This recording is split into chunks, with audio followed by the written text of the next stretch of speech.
Hello guys, ഞാനാണെങ്കിൽ Saulos squad B R അങ്ങോട്ട് start ആയി ഗൈസ്. നമ്മളെ ഫ്രണ്ടിലാണെങ്കിൽ ഫുൾ സ്കോഡും കാര്യങ്ങളൊക്കെ ഇറങ്ങിയിട്ടുണ്ട്. നോക്കുമ്പോൾ ഒരുത്തനാണെങ്കിൽ ഇങ്ങോട്ട് തന്നെ നമ്മളെ കണ്ട് റഷ് അടിക്കുന്നുണ്ട്. ബാക്കി മൂന്നുപേരും അപ്പുറത്താണ് ഗൈസ്. എന്തായാലും ഇവ നമ്മൾ ശരിയായ ഒരു വണ്ടാപ്പുറത്താണ് നോക്കിയിട്ടുണ്ട് ഗൈസ്. എന്തായാലും ആ കില് കൺഫേം ആക്കിയപ്പോഴത്തേക്ക് നമുക്ക് ലോങ്ങിൽ നല്ല അടി വന്നു ഗൈസ്. നമ്മളെ HP ആണെങ്കിൽ 40 ആക്കിയിട്ടുണ്ട്. എന്തായാലും നമുക്കൊന്ന് മെഡ് അടിച്ചിട്ട് ഗൈസ് അവനെ കൂടെ ഒന്ന് അടിച്ചിടാൻ പറ്റും നോക്കാം ഗൈസ്. അവനാണെങ്കിൽ ഗ്ലൂ കിട്ടിയിരുന്നു. എന്തായാലും നമ്മൾ അവനെ AC ആയിട്ടുണ്ട് കുത്തി അങ്ങ് പിടിച്ചാൽ കിട്ടിയിട്ടുണ്ട് ഗൈസ്. എന്തായാലും ആ കില്ലും കൂടെ അങ്ങ് കൺഫേം ആക്കിയ ഗൈസ്. നോക്കുമ്പോൾ ഗൈസ് നമ്മളെ ഫ്രണ്ടിലാണെങ്കിൽ ഒരുത്തനെ കണ്ട് ഗൈസ്. എന്തായാലും അവനാണെങ്കിൽ എൻ്റെ മണ്ടയിൽ കൂടെ കയറി വരുന്നുണ്ട്.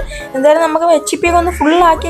എന്തായാലും ഞാനാണെങ്കിൽ കുറച്ച് കയറിയപ്പോൾ അതിൻ്റെ വീട്ടിൻ്റെ അകത്ത് ഒരാൾ നിൽക്കുന്നത്. എന്തായാലും അവനൊരു വണ്ടാ കൊടുക്കാൻ ട്രൈ ചെയ്തു, പക്ഷേ കയറില്ല. അവനാണെങ്കിൽ നമുക്ക് നല്ല അടി തന്നിട്ടുണ്ട്. അവന് നമ്മൾ ഒരു അടി കൊടുത്തിട്ടുണ്ട്. എന്തായാലും അവനാണെങ്കിൽ ഫുൾ റഷ് അടിക്കുന്ന കേസ്. അവനാണെങ്കിൽ നെറ്റിലെന്ന് തോന്നുന്ന കേസ്. അവൻ എന്തൊക്കെയായിരുന്നു കാണിക്കുന്നത്. അവൻ നെറ്റിൽ അടിക്കാൻ നോക്കിയപ്പോഴത്തേക്കും അവൻ ഗ്ലൂ ഇട്ട്. നെറ്റിൽ തന്നെ അവൻ ഗ്ലൂ ഇട്ട് കേസ്. നോക്കുമ്പോൾ അവൻ്റെ ഫ്രണ്ടിൽ അവൻ്റെ അടുത്ത ടീമേറ്റ് വന്നു. അവനാണെങ്കിൽ ഒരു ഫുൾ ഡാമേജ് കൊടുത്ത കേസ്. എന്തായാലും ഇവനാണെങ്കിൽ ഗ്ലൂവിൻ്റെ കവറിൽ നിന്ന് മെഡ് അടിക്കണം എന്ന് തോന്നുന്നു കേസ്. എന്തായാലും അവൻ മെഡ് അടിക്കട്ടെ കേസ്. എന്തായാലും നമുക്കൊന്ന് വെയിറ്റ് ചെയ്യാം കേസ്. അവനാണെങ്കിൽ നമ്മൾ അങ്ങോട്ട് റഷ് ചെയ്ത് അവർ രണ്ടുപേരുണ്ട് കേസ്. അവരാണെങ്കിൽ നമ്മളെ പണി. എന്തായാലും കുറേ നേരം വെയിറ്റ് ചെയ്താൽ വന്നില്ല. നോക്കുമ്പോൾ അവനാണെങ്കിൽ അവൻ പെട്ടെന്ന് ബേക്ക് ചെയ്തു. ഞാൻ ഞെട്ടിപ്പോയി. എന്തായാലും അവനെ കുത്തി അങ്ങ് പിടിച്ചിട്ടുണ്ട്. എന്തായാലും ലാസ്റ്റ് പ്ലെയർ റേസ് അവനാണെങ്കിൽ ഇങ്ങോട്ട് റഷ് അടിക്കുന്നുണ്ട്. അവനെ കൂടെ അങ്ങ് കുത്തി അങ്ങ് പിടിച്ച സ്കിഡിനെ പോലത്തെ വൈപ്പ് അടിച്ചപ്പോൾ നിങ്ങൾക്ക് വീഡിയോ ഇഷ്ടപ്പെട്ട ലൈക്കും ഷെയറും സബും ചെയ്ത് കൂടെ കൊടുക്കുക. അപ്പോൾ പിന്നെ ഒരു ദിവസം പിന്നെ ഒരു വീഡിയോ ആയിട്ട് വരാം. അപ്പോൾ എല്ലാവർക്കും ബൈ.